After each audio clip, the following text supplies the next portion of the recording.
Hi everyone, I hope we're having a good first week back at school. I'm sure we're very happy to be there. I want to introduce you guys to a concept called failing forward. I find this concept is going to be really applicable not only in your school year, but also we're heading into the beginning of all fall sports, which is my favorite time of year.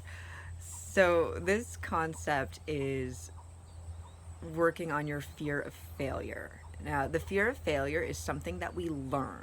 It's not something that we're actually born with.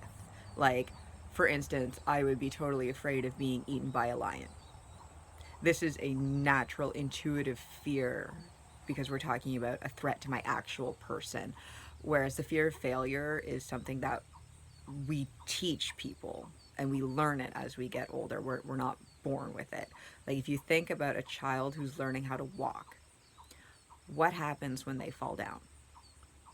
Do they fall and go, I'm a terrible person, I can't do anything, I'm never going to learn how to do this, I should just quit now? Well, no. They fall down, they get back up, and they try again. And they keep trying. They'll fall 8,000 times until they figure out how to walk. And everybody pretty much figures out how to do this, right? And what do we do when they fall?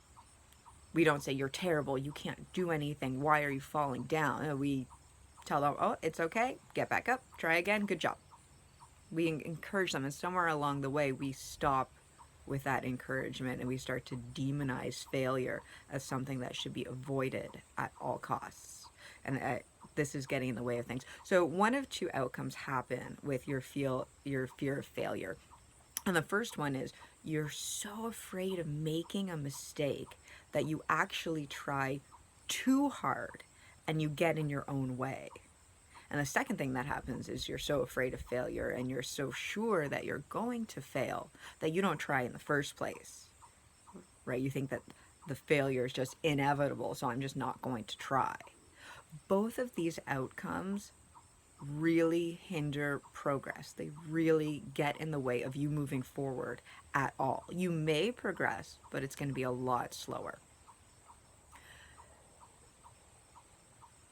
So the concept of failing forward means to not only fail, but to fail often and intentionally, to fail magnificently, but to learn from those failures and to switch your mindset that failure is actually a positive thing rather than a negative one. So when you fail, and you will when you're learning something new, because we don't just automatically know how to do things. So when you fail, you're actually learning what isn't working. Failure is part of the process, it's completely inevitable. So we need to kind of get used to the idea that we're going to fail and it's okay to do so in a positive manner and learn from it. You can't have progress without failure. It is not possible. So we can expect mistakes and we can look at them in a positive light. If you're failing, it means that you're trying. It means that you're figuring out what isn't working so that you can find out what does. And it's a process. Honor that process and don't be afraid to fail in a forward manner.